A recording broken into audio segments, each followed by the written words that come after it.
আজকে তৈরি করে দেখাবো খুব সহজভাবে ফ্রাই প্যানে কেক। হ্যাঁ, আপনার বাসায় থাকা যে কোনো ফ্রাই প্যানে আপনি এই কেকটা তৈরি করে নিতে পারবেন এবং বাসায় থাকা খুব সহজ উপকরণেই এই কেকটা হয়ে যাবে এবং এই কেক তৈরি হতে সময় লাগবে মাত্র 12 থেকে 13 মিনিট। চলুন দেখে নেই কী করে বানানো যায় ফ্রাই প্যানে কেক।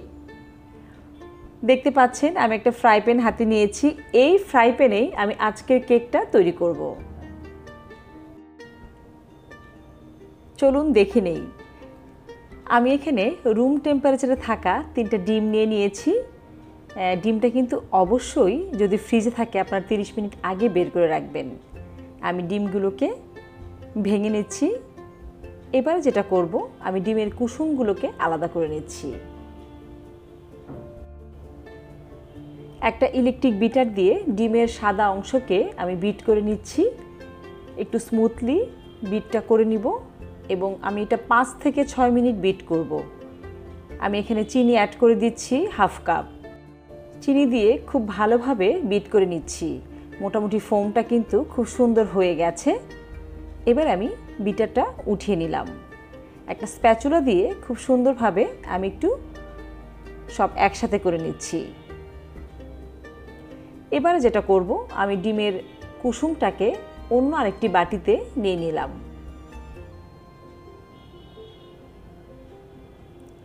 আমি এখানে তেল দিয়ে দিচ্ছি। 3 টেবিল স্পুন আমি এখানে তেল দিয়েছি। তেলের সঙ্গে খুব ভালোভাবে কুসুমটাকে মিশিয়ে নিলাম।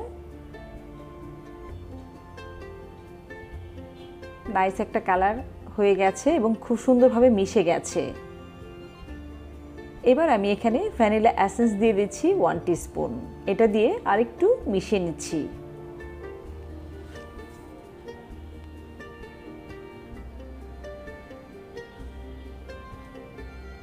আমরা দেখতে পাচ্ছি সব কিছু মিশে গেছে। এবার আমি এই মিক্সচারটা ডিমের সাদা অংশের ফোমের সঙ্গে মিশিয়ে দিচ্ছি। খুব আলতো হাতে একটা স্প্যাচুলা দিয়ে, ওভার মিক্সিং করব না, তাহলে কিন্তু কেকটা বসে যাবে। এবারে শুকনো উপকরণ মেশানোর পালা। আমি একটা ছাঁকনির উপরে ময়দা দিয়ে দিলাম। 1/3 কাপ ময়দা দিয়ে দিয়েছি।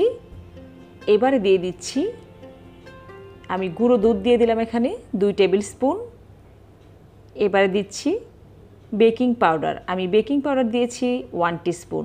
সব কিছু একসঙ্গে আমি একটু চেলে নিচ্ছি। এই মিক্সচারটা কিন্তু একবারে দিব না, আমি এটা 3 বারে মেশাবো। আমি একটা হ্যান্ড হুইক্স দিয়ে মিশিয়ে নিচ্ছি আলতো করে।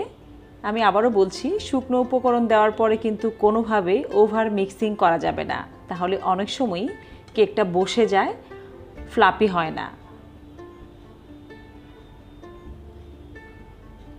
ময়দা দেওয়া শেষ। এবার আবারও আমরা মিশিয়ে নিব। আমি একটা স্প্যাচুলার সাহায্যে সব কিছু একসঙ্গে এক সাইড করে করে মিশিয়ে নিচ্ছি। দেখতে পাচ্ছেন ঠিক এভাবে। এই কাজটা একটু আলতো হাতেই করতে হবে।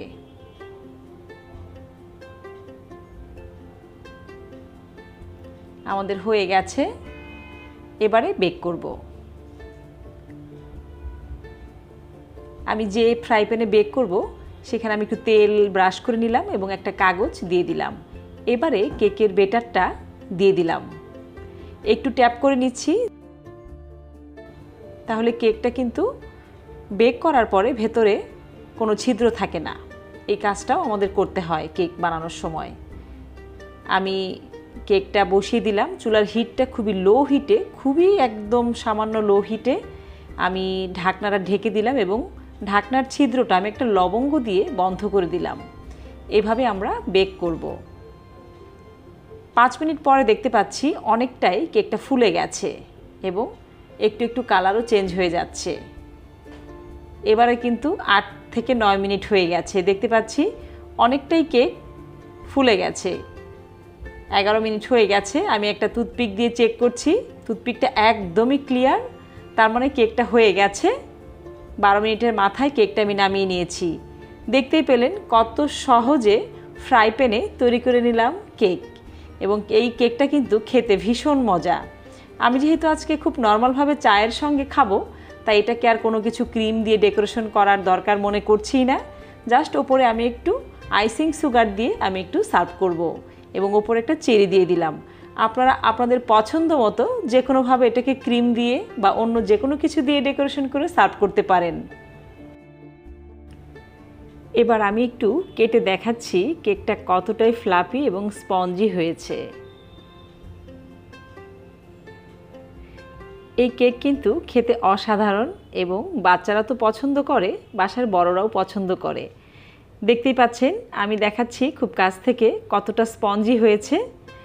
আমার আজকের রেসিপি যদি আপনাদের কাছে ভালো লেগে থাকে অবশ্যই আমার চ্যানেলকে সাবস্ক্রাইব করে আমার পাশে থাকবেন। আপনাদের সাপোর্ট আমার অনেক প্রয়োজন।